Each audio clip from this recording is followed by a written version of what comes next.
BSc point third इस class में हम paper 1 quantum mechanics and spectroscopy, quantum यांत्रिकी एवं स्पेक्ट्रोस्कोपी के फर्स्ट चैप्टर को स्टार्ट करेंगे। हमारा जो पहला पार्ट आता है कि क्वांटम मैकेनिक्स और क्लासिकल मैकेनिक्स में बेसिकली डिफरेंस है, किस कारण क्वांटम मैकेनिक्स डेवलप है। तो अगर हम आज के टॉपिक की बात करें तो हम क्वांटम मैकेनिक्स के ओरिजिन की बात करेंगे कि क्वांटम मैकेनिक्स का ओरिजिन कब और क्यों। जो फिजिक्स आज से 100 साल पहले पढ़ी जाती थी, लगभग 19वीं शताब्दी तक जो हमने फिजिक्स पढ़ी है वो क्लासिकल फिजिक्स है, चिरसम्मत भौतिकी है।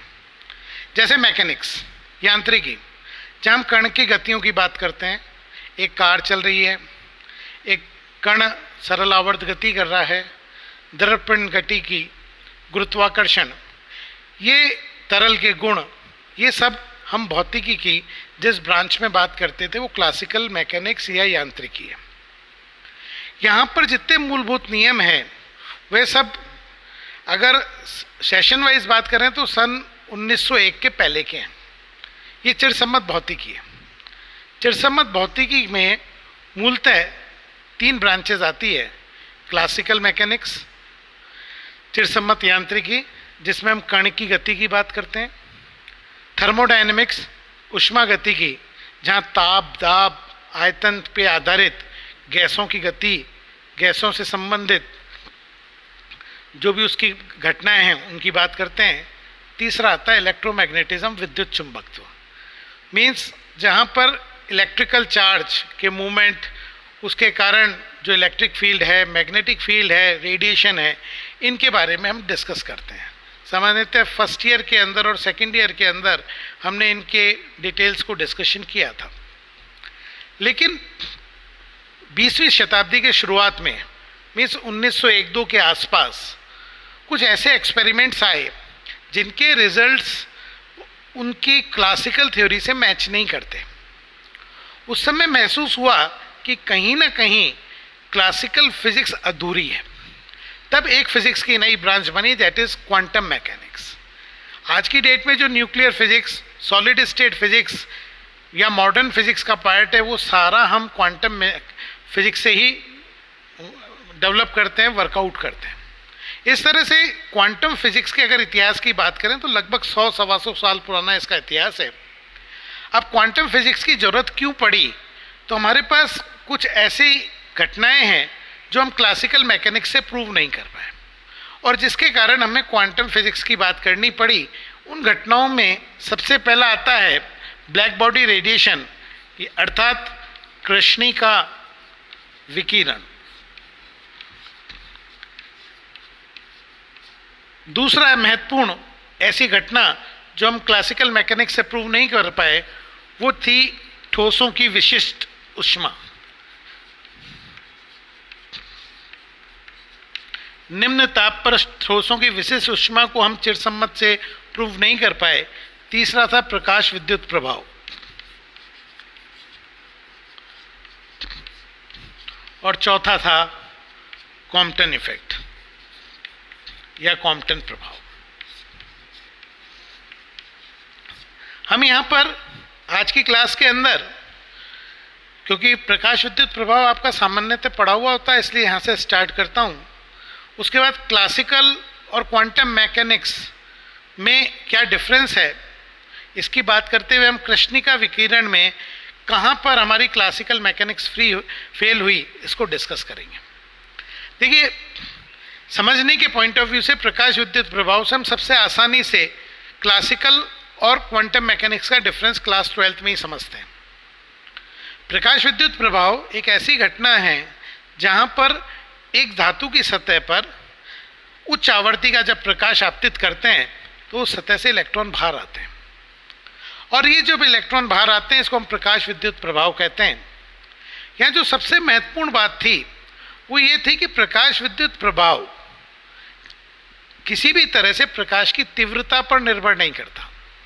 प्रकाश विद्युत प्रभाव की सारी डिपेंडेंसी प्रकाश की आवृत्ति पे था, और यहीं से क्वांटम मैकेनिक्स का डेवलपमेंट हुआ। क्योंकि जो हमारी क्लासिकल फिजिक्स है, जो चिरसम्मत भौतिकी है, उसके अनुसार किसी भी प्रकाश के अंदर जो ऊर्जा है वह सतत होती है, यानी ऊर्जा के सारे मान होंगे। इन सारे मानों के हिसाब से अगर बात करें तो किसी सतह पर अगर हम तीव्रता बढ़ाएंगे अर्थात ऊर्जा बढ़ाएंगे तो वहाँ से इलेक्ट्रॉन जो बाहर आ रहा है उसकी ऊर्जा ज़्यादा होनी चाहिए, जबकि प्रकाश विद्युत प्रभाव में ऐसा प्रेक्षित नहीं हुआ। इसे हम डिटेल में आगे भी बात करेंगे। वहाँ पर हमने पाया कि अगर हम तीव्रता बढ़ा रहे हैं और आवर्ती नियत है तो अधिकतम वेग में कोई परिवर्तन नहीं आ रहा। हमारा प्रयोग बता रहा है कि प्रकाश विद्युत प्रभाव में जो भी इलेक्ट्रॉन आ रहा है, जो भी फोटो इलेक्ट्रॉन आ रहा है, उसकी अधिकतम गतिज ऊर्जा समान है। लेकिन अगर हम आवर्ती में परिवर्तन करें तो एक निश्चित आवर्ती से कम आवर्ती पर प्रकाश विद्युत प्रभाव प्रेक्षित ही नहीं होता। उस निश्चित आवर्ती से ऊपर का अगर आवर्ती लगाते हैं तो उसमें प्रकाश विद्युत प्रभाव प्रेक्षित भी होता है, ऑब्जर्व भी होता है, और उस इलेक्ट्रॉन की ऊर्जा में परिवर्तन भी होता है। इस तरह से प्रकाश विद्युत प्रभाव में इलेक्ट्रॉन की गतिज ऊर्जा या वेग आवर्ती पर निर्भर है। यह कहीं से भी हम क्लासिकल मैकेनिक्स से एक्सप्लेन नहीं कर सकते थे। जब आइंस्टीन ने यहाँ पर ये माना कि जो ऊर्जा सतत नहीं है, डिस्क्रीट है, विविक्त है, कुछ निश्चित मान है, तो उसके आधार पर हम प्रकाश विद्युत प्रभाव को एक्सप्लेन कर पाए, और यहीं से किसी तरह से हम ये कह सकते हैं कि क्वांटम मैकेनिक्स का अस्तित्व आया, एग्जिस्टेंस आया। अब मूलतः क्या डिफरेंस है क्वांटम में और क्या है क्लासिकल में? क्या क्लासिकल मैकेनिक्स गलत है पूरी, या केवल क्वांटम ही पढ़ना चाहिए? ऐसा नहीं है। बेसिकली क्लासिकल मैकेनिक्स से हमारा अभिप्राय है जहाँ पर हमने जितने, चाहे वो न्यूटन का नियम हो, केपलर का नियम हो, जितने भी पुराने नियम पढ़े हैं वो सब क्लासिकल मैकेनिक्स और वो कहीं ना कहीं सत्य हैं। फिर क्वांटम की आवश्यकता क्यों पड़ी? तो मूलभूत अंतर है कि जब हम स्थूल निकाय मैक्रोस्कोपिक टर्म्स में बात करते हैं तो उनकी गति, उनकी भौतिकी समझने के लिए हमारे क्लासिकल फिजिक्स के रूल्स वैलिड हैं। हम अगर मैक्रोस्कोपिक, मान लीजिए कण की बात कर रहे हैं जिसका द्रव्यमान 1 मिलीग्राम है, या हम एक ऐसे कण की बात कर रहे हैं जिसका आकार मिलीमीटर का है या और बड़ा कण है, तो उसकी भौतिकी हम क्लासिकल फिजिक्स से एक्सप्लेन कर सकते हैं। किंतु जहाँ माइक्रोस्कोपिक टर्म्स आ जाती है, यानी फॉर एग्जांपल इलेक्ट्रॉन, आपको पता है कि इलेक्ट्रॉन का जो द्रव्यमान है वो 10⁻³ किलोग्राम में होता है। प्रोटॉन, न्यूट्रॉन जिनका द्रव्यमान 10⁻27 किलोग्राम में होता है। जिनकी अगर आकृति की बात करें, जिनके आकार की बात करें, तो फर्मियन अर्थात 10⁻15 मीटर की कोटि का है। यानी जब हम माइक्रोस्कोपिक टर्म्स में जाते हैं तो वहाँ पर उनकी फिजिक्स को अगर हमें अंडरस्टैंड करना है तो उसके लिए हमें एक फिजिक्स की नई ब्रांच को डिस्कस करना होता है, वो है क्वांटम फिजिक्स। क्वांटम और क्लासिकल फिजिक्स में एक ही डिफरेंस है जिसको आप बहुत आसानी से समझ जाएंगे। क्वांटम फिजिक्स के अंदर हम डिस्क्रीट वैल्यूज़ की बात करते हैं। आपने परमाणु का स्ट्रक्चर पढ़ा है, कक्षा 12 में हम बात करते हैं परमाणु के अंदर। जब हमने मॉडल की बात करी तो जो सबसे वैलिड मॉडल है वो बोर्स का मॉडल है, जहां उसने कहा कि परमाणु के चारों ओर जो ऊर्जा स्तर है वो एक डिस्क्रीट, विविक्त मान के होते हैं। उसी प्रकार ये क्वांटम का ही आधार है कि हमारे पास जो कण है उसकी ऊर्जा विविक्त है, वो एक पर्टिकुलर ऊर्जा का मल्टीपल है, से एच न्यू का मल्टीपल है। जहाँ एच प्लांक कांस्टेंट है और न्यू आवर्ती है, तो ये ऊर्जा बहुत छोटे मान का मल्टीपल है। तो जब हम माइक्रोस्कोपिक टर्म में बात करते हैं तो हमें क्वांटम फिजिक्स की आवश्यकता होती है, लेकिन इसी को जब मैक्रोस्कोपिक में जानते हैं तो ये सारे नियम क्लासिकल के उस वहाँ क्वांटम से हम डिड्यूस कर सकते हैं। इसलिए मूलतः जहाँ माइक्रोस्कोपिक टर्म की बात करेंगे हम क्लासिकल फिजिक्स को ही डिस्कस करते हैं, लेकिन जब माइक्रोस्कोपिक टर्म्स में जाते हैं तो हमें वहाँ पर क्वांटम के नियमों को लगाना पड़ता है। अब क्वांटम के नियम क्या है ये तो हम आगे की कक्षाओं में बात करेंगे, क्वांटम फिजिक्स क्या है। लेकिन अभी सबसे पहले हम बात करते हैं कि क्वांटम यांत्रिकी के लिए जो नियम आए क्यों आए। हम सबसे पहले बात करेंगे कृष्णिका विकिरण की। कृष्णिका means black body radiation. Black body radiation में पहली बात तो ब्लैक बॉडी क्या है, कृष्णिका क्या है। अगर हम कृष्णिका की बात करें तो आदर्श रूप में एक ऐसी, कृष्णिका मीन्स काला, एक ऐसी काली वस्तु जिस पर जितने भी विकिरण आए, जिस भी ऊर्जा के, जिस भी तरंग दैर्ध्य के, वो सभी विकिरणों का अवशोषण कर ले। मीन्स एक ऐसी वस्तु जिस पर जितने भी विकिरण आ रहे हैं वो उनका अवशोषण कर रही है, वो आदर्श कृष्णिका या ब्लैक बॉडी कहलाती है। सामान्य प्रैक्टिकल लाइफ में कोई आदर्श कृष्णिका नहीं है। लंप ब्लैक या प्लेटिनियम ब्लैक 96% तक रेडिएशंस को एब्जॉर्ब करते हैं। तो आदर्श रूप में हम एक वो कृष्णिका काम में लेते हैं। आदर्श कृष्णिका को अगर हमें डिस्कस करना है तो उसका सबसे बढ़िया एक इस कोटर को हम मान सकते हैं। ये एक होलो एनक्लोजर है, कोटर है, ये डबल वॉल्ड है जिससे कि कोई रेडिएशन लॉस, और यहां पर एक छोटा सा छिद्र है।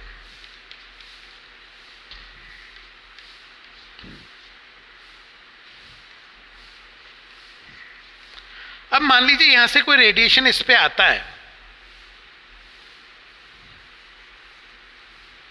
मान लीजिए यहां से कोई रेडिएशन इस पे आता है, कोई विकिरण आया, तो विकिरण यहां से टकराकर या तो यहां अवशोषित हो जाएगा या इसका हिस्सा टकराकर परावर्तित होगा और ये सतह के अंदर ही परावर्तित होता रहेगा।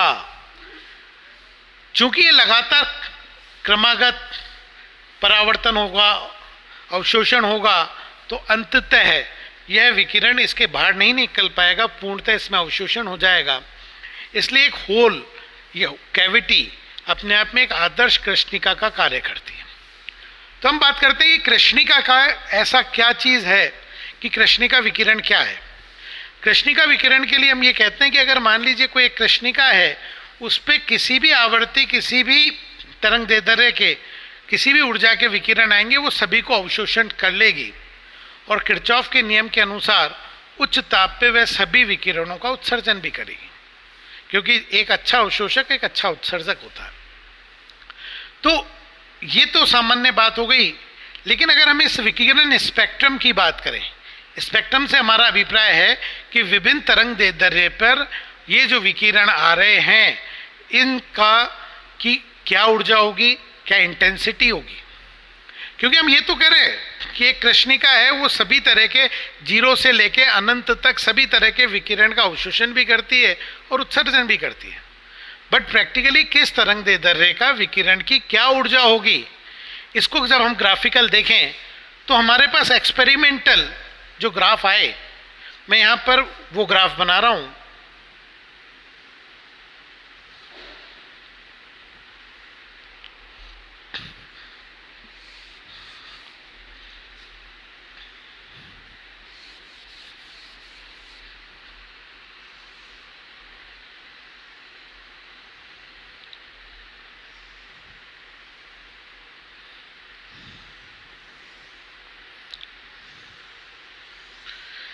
आप यहाँ पर देखें, यहाँ मैंने 4 ग्राफ बनाए हैं।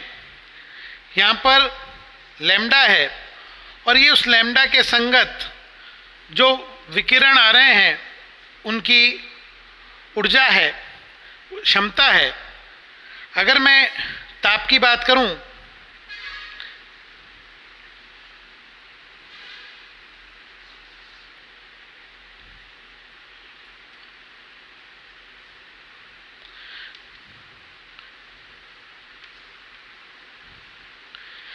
मैंने यहाँ पर 4 ग्राफ बनाए हैं।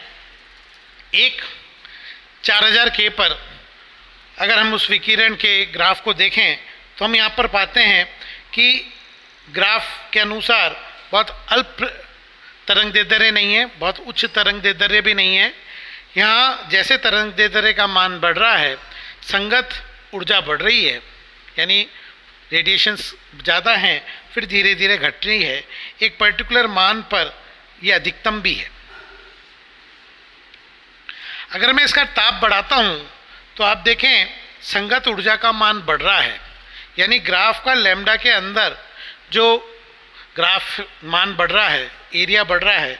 आप इन चारों ग्राफ से देखें और कंपैरिजन करें तो हमारे पास विकिरण के मूल कुछ एक्सपेरिमेंटल रिजल्ट आ रहे हैं। पहला रिजल्ट ये आ रहा है कि थ्योरेटिकल भले ही हम 0 to इन्फिनिटी कह रहे हैं, बट प्रैक्टिकल जितने भी रेडिएशन हैं वो फाइनाइट हैं, वो फिक्स वैल्यू हैं। न तो यहाँ पर अल्प लैम्डा है, न बहुत ज़्यादा उच्च लैम्डा के विकिरण है। दूसरी बात, ग्राफ सबसे लगभग सिमेट्रिक है। जैसे जैसे हम ताप बढ़ाते हैं तो एक ऐसा तरंग दैर्ध्य जिसके संगत अधिकतम विकिरण आ रहे हैं, जो उसकी कैरेक्टरिस्टिक वेवलेंथ है वो घटती जा रही है। यानी कैरेक्टरिस्टिक वेवलेंथ इन्वर्सली प्रोपोर्शनल है टी के। इसको हम वीन का नियम भी कहते हैं, वीन्स डिस्प्लेसमेंट लॉ भी कहते हैं। तीसरी बात, अगर हम देखें ताप बढ़ने के साथ विकिरण बढ़ रहे हैं, विकिरण का जो ग्राफ आ रहा है और लैम्डा का जो वक्र है का हमारा एक्सिस है, इसका ग्राफ बढ़ रहा है। ये हमारे मूलभूत कि ऊर्जा का जो मान है वो टी की घात 4 के समानुपाती स्टीफन बोल्ट्जमैन नियम इसका पालन कर रहा है। इस तरह से जब हम कैरेक्टराइज करते हैं, हम इसको फर्दर एनालाइज कर सकते हैं, लेकिन इस स्तर पर हमें और ज़्यादा डिटेल पे जाने की आवश्यकता नहीं है। तो अगर हम कृष्णिका विकिरण की बात करें तो कृष्णिका विकिरण के अनुसार थ्योरेटिकल से कुछ डेविएशन है, जो हम सैद्धांतिक रूप से कहते हैं कि सभी तरंग दैर्ध्यों का अवशोषण होगा और सबका उत्सर्जन होगा, ऐसा नहीं है। बहुत अल्प तरंग दैर्ध्य भी नहीं है, बहुत उच्च तरंग दैर्ध्य भी नहीं है। ये जो ग्राफ है वो किसी एक नियम का पालन कर रहा है।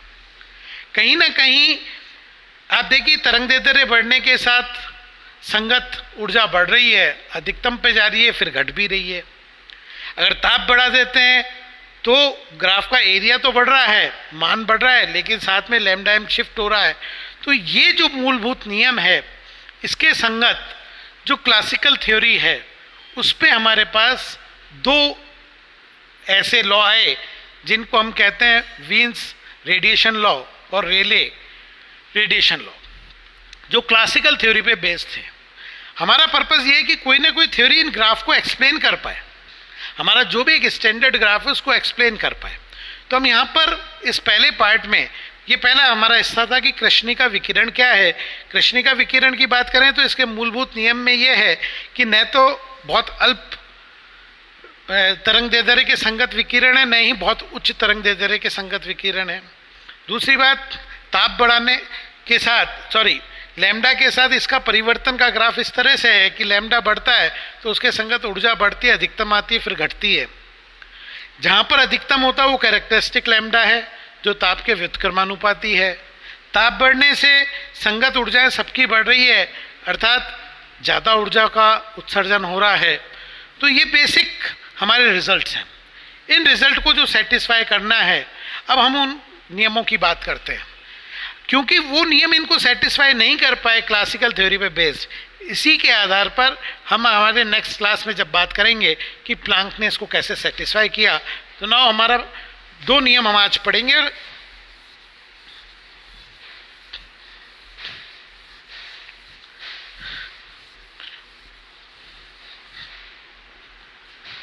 पहला आता है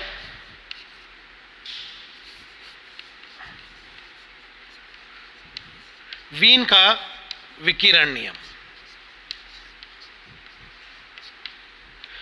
कृष्णिका विकिरण के लिए जो पहला चिरसम्मत यांत्रिकी क्लासिकल फिजिक्स पे बेस्ड लॉ दिया वीन ने विकिरण नियम के अंदर जो स्पेक्ट्रम का एनर्जी डिस्ट्रीब्यूशन है उसने कहा डी न्यू आवर्ती के अंदर जो ऊर्जा है वो इसके अनुसार है। अगर हम इस नियम की बात करें तो इसका ग्राफ और हमारा देखिए, हमारा मूलतः जो एक्सपेरिमेंटल रिजल्ट आ रहा है वो कुछ इस तरह का आ रहा है। हम ये कह रहे हैं कि लैम्डा और ऊर्जा का ग्राफ प्रैक्टिकल ऐसा आ रहा है, लेकिन यहाँ पर इस लॉ से अगर बात करें तो वीन का नियम कुछ इस तरह से जा रहा है।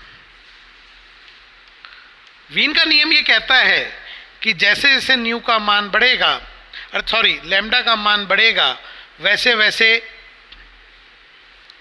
ई न्यू का मान बढ़ेगा।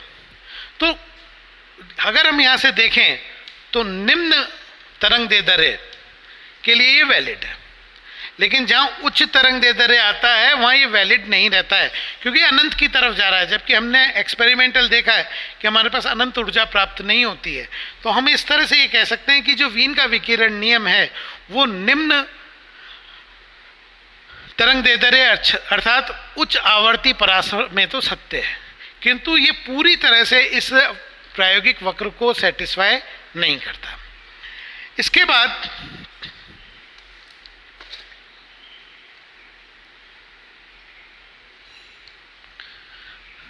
बाद दूसरा नियम आया रेले एंड जीन्स का विकिरण नियम।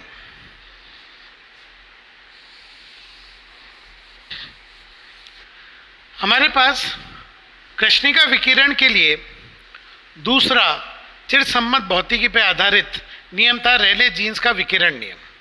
रेले जीन्स ने अप्रगामी तरंगों के अध्यारोपण से अप्रगामी तरंगों का कंसेप्ट लेकर विकिरणों के ऊर्जा वितरण के लिए एक सूत्र दिया कि डी लैम्डा के अंदर जो ऊर्जा होगी वो इस तरह से है। मैं यहाँ पे सीधे सूत्र लिख रहा हूँ, इनके डेरिवेशन की भी आवश्यकता नहीं है। जब हमने इसको एनालाइज किया तो हमने ये पाया कि जैसे जैसे लैम्डा का मान बढ़ेगा ई का मान घटेगा। अब जब हम इस ग्राफ को बनाते हैं तो हम पाते हैं कि ये उच्च वेवलेंथ पे तो लगभग हमारे एक्सपेरिमेंटल ग्राफ के तुल्य है, लेकिन लो वेवलेंथ पे यानी हाई फ्रीक्वेंसी रीजन में वैलिड नहीं है। मीन्स इस ग्राफ का जो आगे का हिस्सा है वो तो इससे सेटिस्फाई हो रहा है, बट पहले का हिस्सा यानी कम वेवलेंथ कम तरंग दैर्ध्य का हिस्सा इससे सेटिस्फाई नहीं हो रहा। इस तरह से रेले जीन्स का विकिरण नियम भी हमारे वास्तविक प्रायोगिक जो विकिरण का ग्राफ था उसको एक्सप्लेन नहीं कर पाया, यानी विकिरण स्पेक्ट्रम को सेटिस्फाई नहीं कर पाया। तो इन कुल मिलाकर हम क्लासिकल फिजिक्स से इस रिलेशन को डिड्यूस नहीं कर पाए, और इसीलिए यहाँ पर क्वांटम मैकेनिक्स का पार्ट आया। हमारे पास प्लांक का जो रेडिएशन लॉ था, प्लांक रेडिएशन लॉ लगभग इस पूरे ग्राफ को एक्सप्लेन कर पाया। प्लांक का रेडिएशन लॉ क्वांटम फिजिक्स पे आधारित था, इसलिए यहाँ पर क्लासिकल फिजिक्स फेल हुई और हमें क्वांटम मैकेनिक्स को लेना पड़ा। मेरी क्लास टेस्ट में होगी। आज का लेक्चर हमारे यहाँ समाप्त होता है। धन्यवाद।